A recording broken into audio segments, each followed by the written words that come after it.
Well, I'll observe the blatantly obvious generalization that every adjudicative system in front of every tribunal is subject to abuse, whether it's the district court or the patent office or any other tribunal.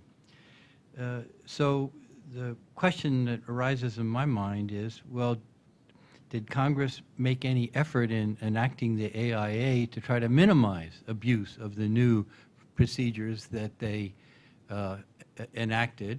And as far as I can tell, not much, maybe not any. And maybe there was an assumption that there wouldn't be gamesmanship or abuse or whatever label we want to put on it. If that was the assumption, I think it was wildly naive. We have hundreds of years of district court abuse of various different kinds by different parties. So it shouldn't have come as a surprise. The second observation is that the data presented this morning, I think, has been really quite interesting and quite reliable. And what it suggests to me, among other things, is that there's a lot we don't yet know, which raises a question about whether it's untimely for Congress to be making adjustments in IPR-related or CBM proceedings without the full facts, or at least fuller facts. The other thing is that we maybe aren't clear. At least I'm not clear. I'm not sure the country is clear. I'm not sure the Congress is clear. I'll admit that I'm not clear on what's the real point of AIA post-issuance proceedings. Is it to try to invalidate the largest number of patents that are out there, asserted or not, that might be asserted someday, probably not, but might? Is it a weed-out operation, or is it more a way to give a defendant in a litigation or a threatened litigation that is or will be in the district court a way to challenge the validity of the asserted patents in a proceeding that's faster, cheaper, and more expert? Now, of course, those are two polar opposites, and you can say, well, maybe some of Part A and some of Part B in some sort of unknown proportion. But it seems to me that the country probably should make up its mind which goal it wants to emphasize or which goal it's really pursuing and whether it really wants to pursue both goals. So, for example, if we continue to have IPRs and CBMs fileable by anybody, anytime, for the whole life of the patent, it raises huge resource questions of whether the patent office can ever have enough judges. I mean, they might need 1,000 administrative patent judges to cope with that kind of caseload. And upstream or downstream, depending on how you want to look at it, can the Federal Circuit promptly and carefully adjudicate all the cases that are already coming to it? You know, its docket has skyrocketed because of IPRs and CBMs soon coming along, and PGRs down the road in increasing numbers. So can the tribunals in the Patent Office and in the district courts and in the Federal Circuit particularly keep up if we opt for the widest gate and just let anybody come in any number of times they want? So there's a practical problem of can you adjudicate fairly and carefully and promptly all these cases if you have such a wide gate. So I think we're a little bit schizophrenic, frankly. This happens in many areas where Congress gets involved because they try to please everybody to the maximum possible extent. So, for example, far-fetched, remote, but still comparable, immigration policy in the United States for 50 years has been totally crazy because it's pursuing completely oppositional goals with great vigor. So it tends to sort of cancel out a lot of the effort because of the incompatibility of the basic strategy. So we may have some of a simpler problem here. I'm sort of an agnostic. I think the creation of the new system, on the whole, was a good idea. It's better that we did it than that we didn't do it. Did we do it optimally? Well, I don't think so. Can we make proper adjustments? Sure. Through legislation, yes. But I like Professor Rye's suggestion in the back.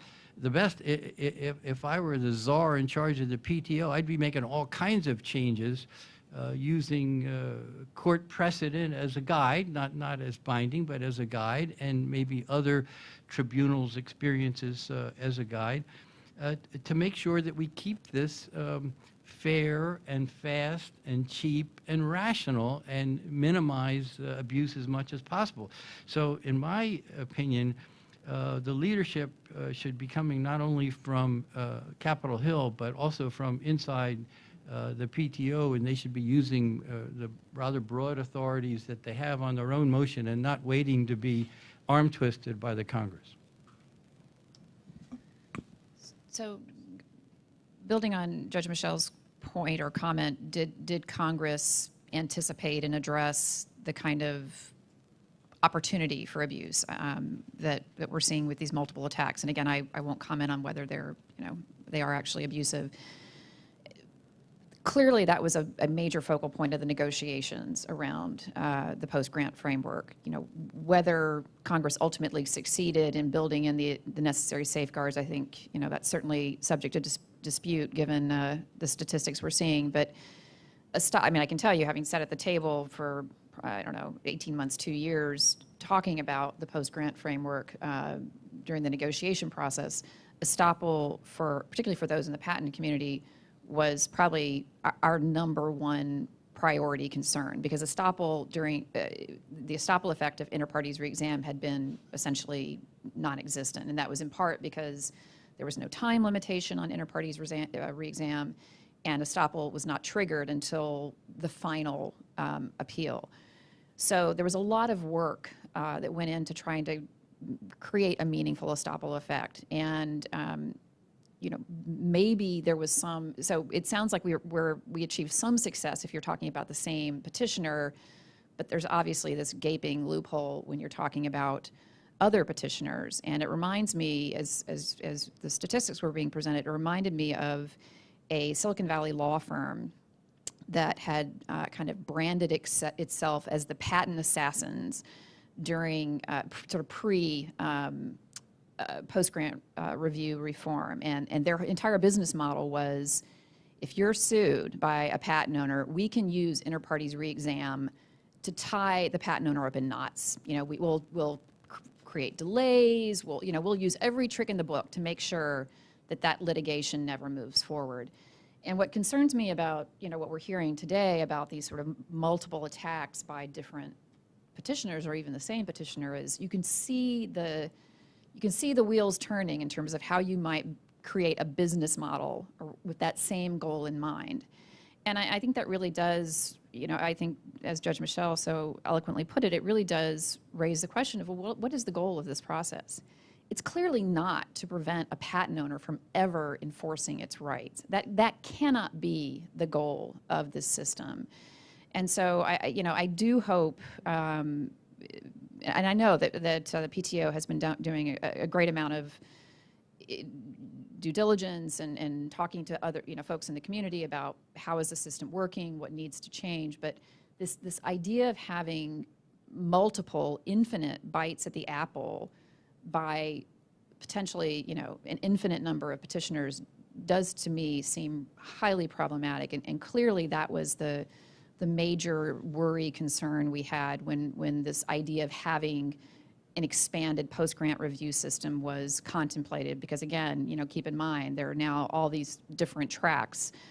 It is discouraging, candidly, that we're not seeing less, safeguards, if you will, to prevent this, because inter-parties review, it wasn't just estoppel. It was meant to have a heightened threshold standard, which was meant to create sort of an onus on petitioners to front load their best evidence. I don't think we're really seeing any kind of meaningful change in terms of the pre-existing substantial new question of patentability standard and the new standard that was enacted with the AIA. I think that's discouraging. Estoppel clearly isn't having the intended effect.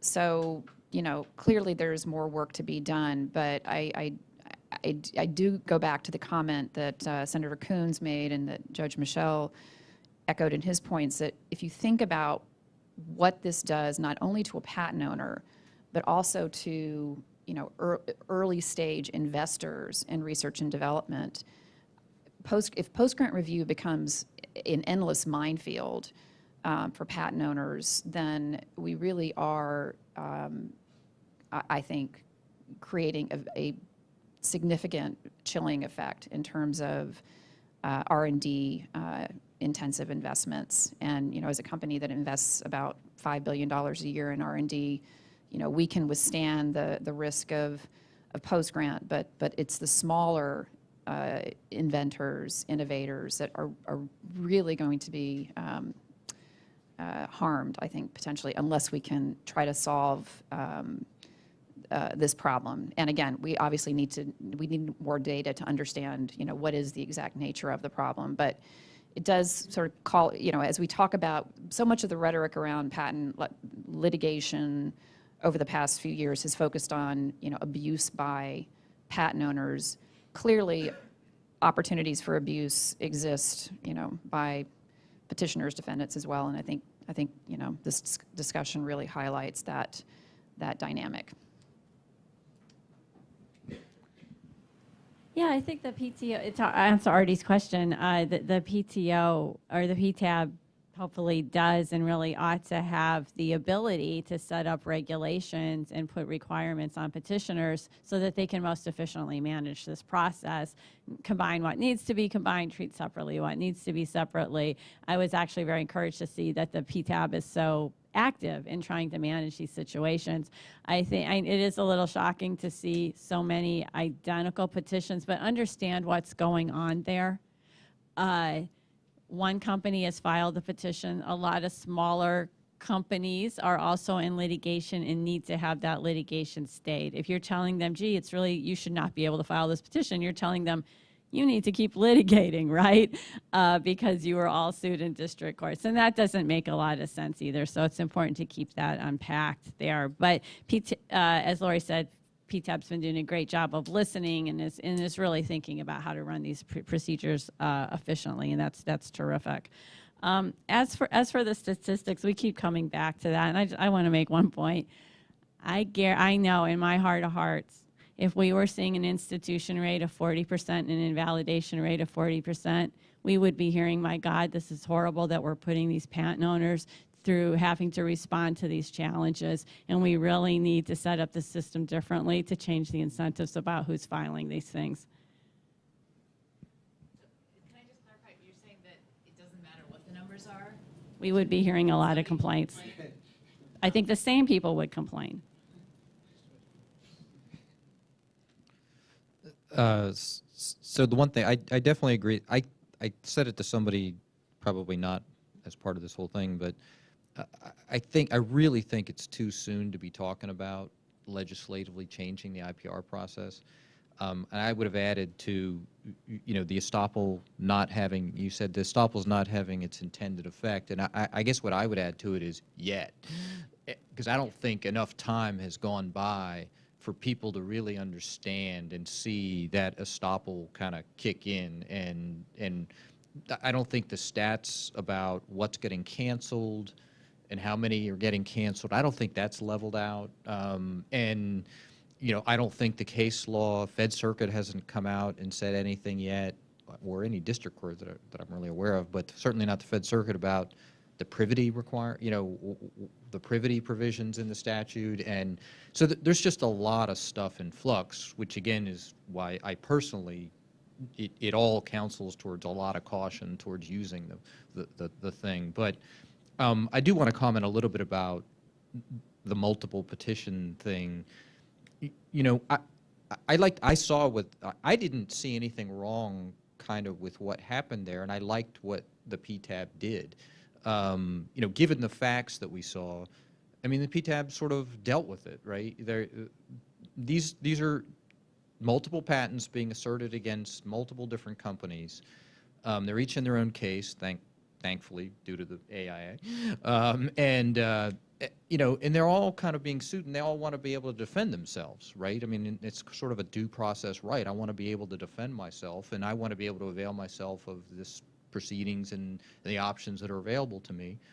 They file institutions or petitions, and as a result, they're going to be bound by the estoppel provisions, on what happens. But they have to be able to avail themselves of all of those things. And they have to be worried about just what we saw here, other defendants settling out. They can't just rely on, oh, there's a petition filed. Now I don't have to worry about it, right? I mean, then they get settled out, and all of a sudden they're left, right, without that option. So, but I thought the PTAB did a good job of, joining them all together and making it be one proceeding, so. We have a couple of minutes left. Is that right, Steve? Yeah.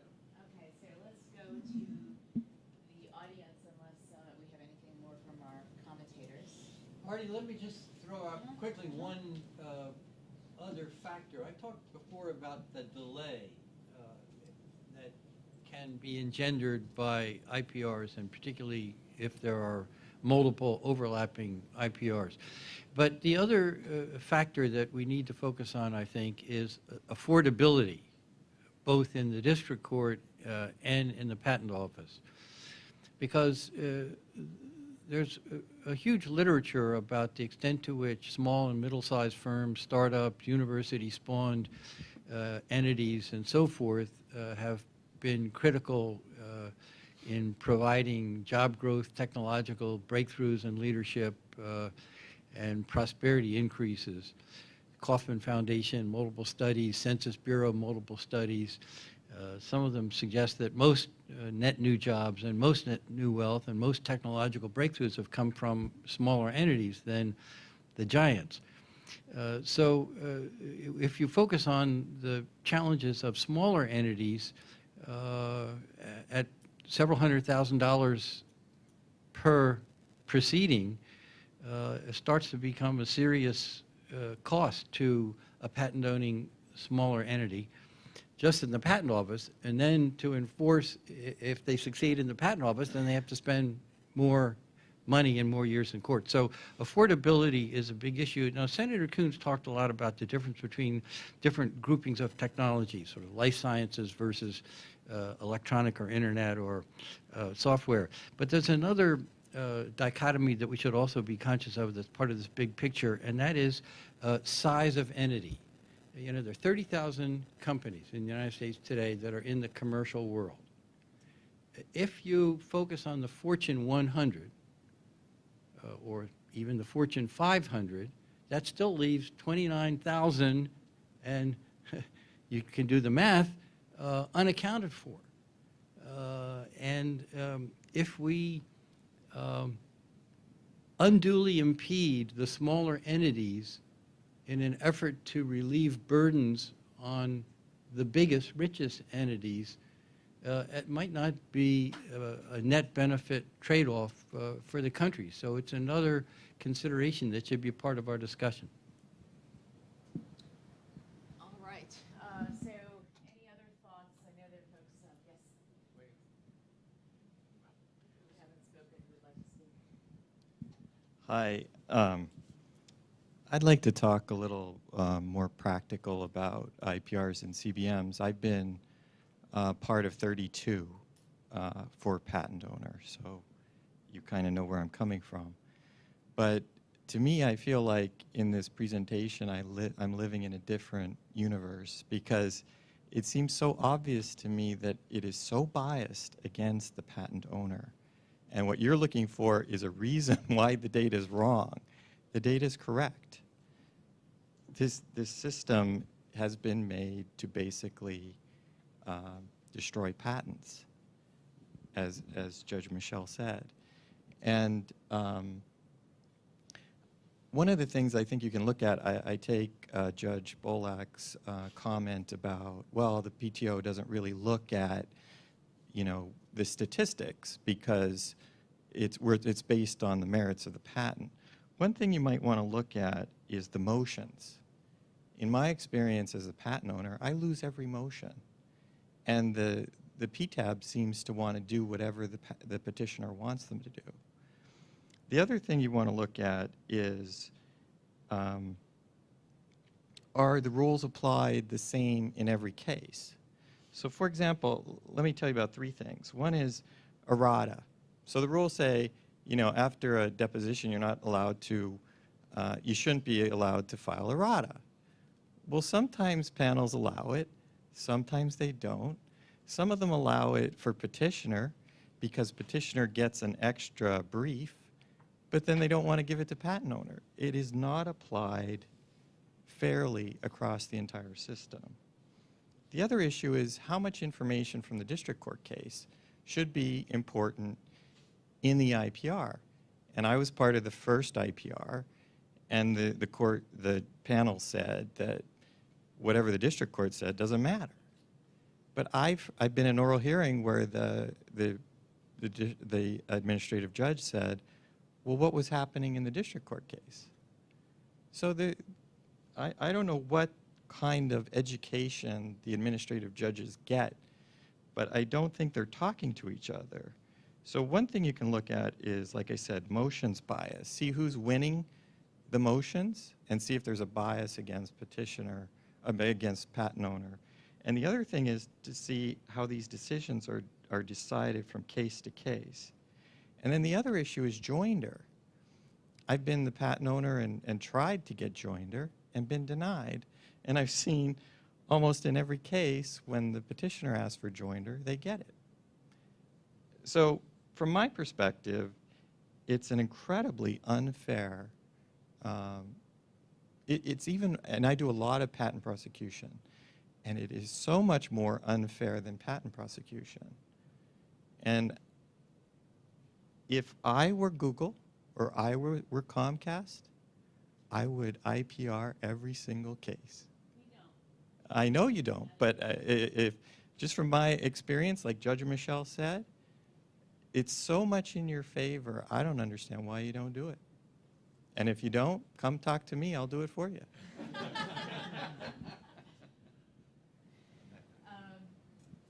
think on that note, we've overstayed our welcome slightly. It's already 12:10, so I really appreciate all of the hospitality that Judge Counsel has shown us and all of you for coming. All of this, as you know, has been recorded, so if there's anything you missed, you can go on our website, www.law.edu, Innovation Policy, and all of the presentations will also be archived on our website. So in case there's anything you want to dig in further with respect to statistics and so forth, you can go onto our website and find all that information. Not today, but soon, but very soon. Thank you again, and yeah, I mean, this is obviously a very timely subject, and we'll see what the Senate says tomorrow.